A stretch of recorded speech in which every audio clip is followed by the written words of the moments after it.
News at 6 today, the investigation continues into the murders of legendary actor, producer, and director Rob Reiner and his wife, Michelle. I saw Nick screaming straight into his father's face with my own eyes, Conan O'Brien said when he finally spoke about what happened between Rob Reiner and his son Nick at Conan's own Christmas party, a confrontation that, at the time, felt deeply uncomfortable, but only later revealed itself as something far more serious. No one in that room understood they were watching the beginning of a collapse. It didn't look like a tragedy in motion. It looked like a family argument that had crossed into public space. Only hindsight gave it weight. Nick did not blend into the party from the moment he arrived. While other guests eased into conversation, laughing, hugging, and slipping naturally into the familiar rhythm of Conan's home, Nick stayed apart. He didn't linger near the fireplace or settle into one of the small circles forming around the room. He moved slowly and deliberately, keeping distance, as if he were present but not participating. At first, his comments came out disjointed, difficult to follow. People assumed he was nervous or overwhelmed. Then the tone shifted. Those fragmented remarks sharpened into something direct, focused. His attention locked onto his father. Guests began exchanging uneasy glances, whispering under their breath. Something's wrong. He's scaring people. The festive warmth evaporated in minutes. Decorations, music, and laughter suddenly felt irrelevant as one of Hollywood's most respected families exposed its internal fractures in front of everyone.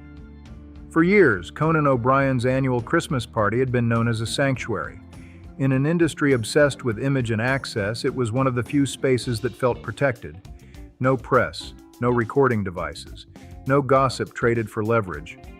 Conan guarded that atmosphere intentionally, creating a night where people worn down by constant scrutiny could relax. Those who had attended before remembered the details vividly. Pine-scented air, drinks poured without hurry, old stories resurfacing, laughter that didn't feel performative. It was Hollywood without armor. That night, the spell broke.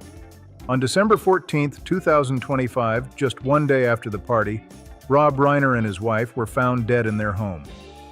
The news stunned the public and sent shockwaves through the industry. Almost immediately, attention turned toward their son, Nick. From that moment forward, the memory of the Christmas party was no longer warm or nostalgic. It became forensic, every moment replayed, every interaction examined for signs that had been missed. Because of that, Conan O'Brien eventually broke his silence. When he spoke, it wasn't as a comedian or host commanding a room.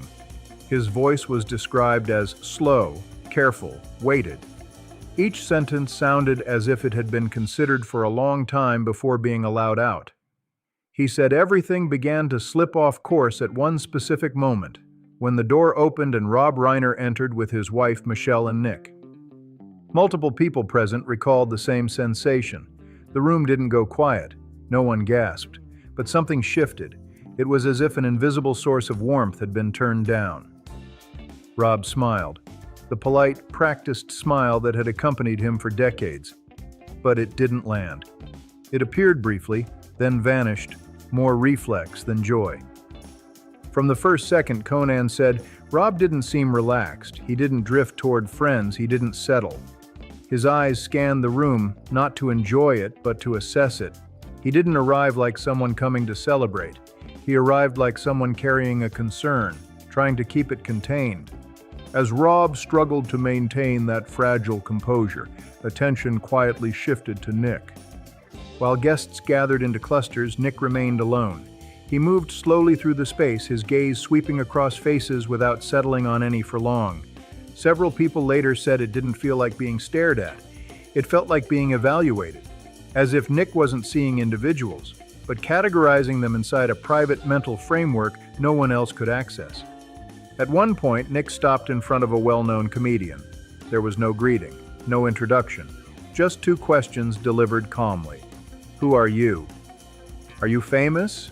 There was no sarcasm in his voice, no raised volume, and that was precisely what unsettled the room.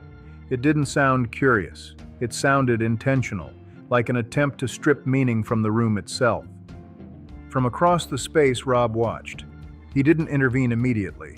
He didn't rush over, but a close friend standing beside him noticed Rob's hand tightening around his glass until his knuckles turned white.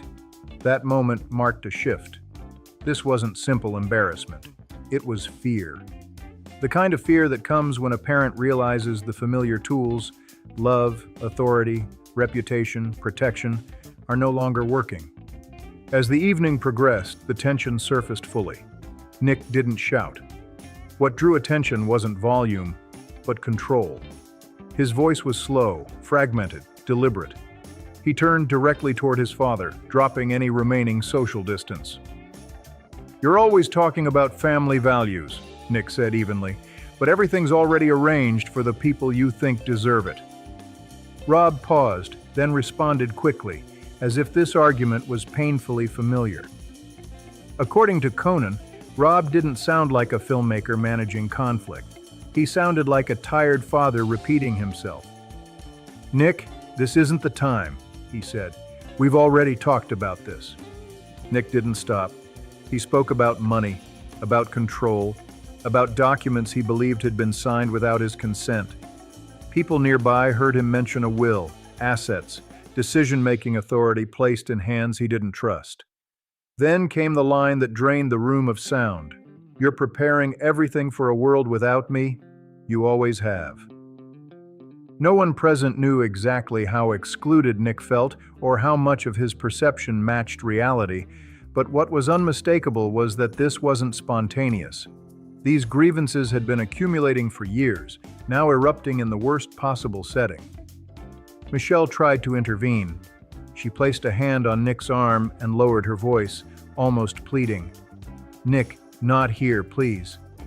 Nick turned toward her, and witnesses said his expression hardened so sharply that she instinctively stepped back. In that small movement, many people realized the situation had slipped beyond anyone's control. Rob no longer guided the conversation.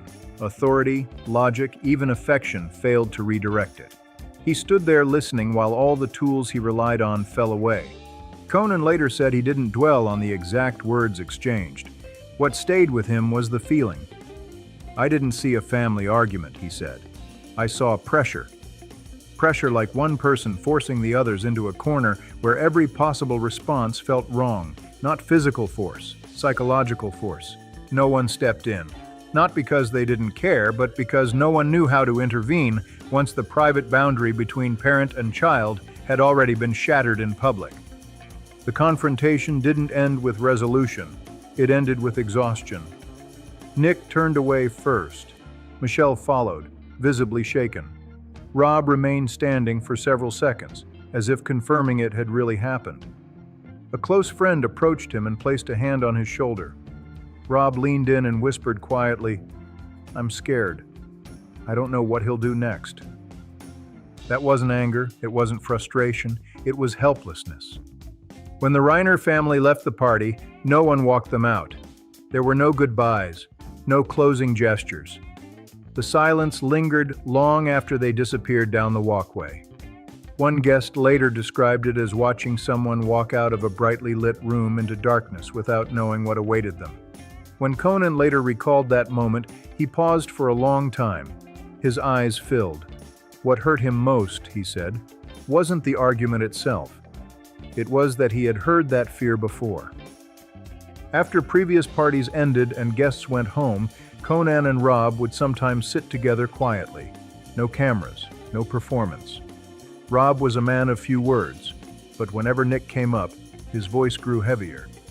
He spoke about rehab attempts, about hope that seemed within reach, then slipped away again. He never spoke angrily. He spoke cautiously, as if even one careless word could do harm. The fear, Conan remembered, wasn't the fear of a public figure. It was the fear of a father realizing his child was slipping beyond his grasp. Rob once said softly, almost to himself, "Being a father in this situation is incredibly hard. You want to protect your child, but at some point you realize the final decisions aren't in your hands." So when Rob whispered, "I'm scared," on Christmas night, it wasn't new. It was the continuation of years of warning signs, signs that were visible yet too painful to confront directly. Later reports added context many outsiders hadn't known. Nick had a long history of addiction, with numerous attempts at rehabilitation. People close to him said he also struggled with significant mental health issues and periods of instability. In the weeks before the tragedy, his psychiatric medication had reportedly been changed. A sensitive phase, experts say, can affect mood, perception, and impulse control. Those close to the family said Nick had become more agitated, more suspicious, increasingly convinced that everything was being taken from him, not just financially, but emotionally. Authorities had reportedly been called to the home multiple times over the years for disputes or safety concerns. Each time, things de-escalated, but the underlying danger never vanished. After the killings, investigators reportedly examined Nick's behavior closely. Surveillance footage from a gas station showed him calm, unhurried, buying a drink, speaking politely. That calmness unsettled experts because it suggested controlled detachment rather than chaos. Reports said he traveled by public transportation, planned routes, avoided attention. At a hotel, investigators noted details like windows covered with bed sheets, small actions that suggested awareness of being seen. Whether or not every detail can be verified, the sequence raised the central question of the case. How much control did Nick lose, and how much did he retain? Nick is currently being held in a supervised unit, with strict monitoring. In court, he appeared withdrawn, wearing a suicide prevention gown, responding only with, "Yes, Your Honor." The next hearing has been postponed to allow time for mental competency evaluations. For the public, it's just a date on a calendar. For those left behind, it's a wound that hasn't closed. What makes this story so disturbing isn't only what happened afterward, it's what had been present long before. When Conan finally spoke, he didn't reveal a scandal. He revealed something far harder to face, that the warning signs were there, painfully clear, and still no one knew how to stop what was coming. The investigation continues. Many questions remain unanswered, but one truth remains chilling. On that Christmas night, in a room built for safety and warmth, fear was already in the air, waiting to be acknowledged.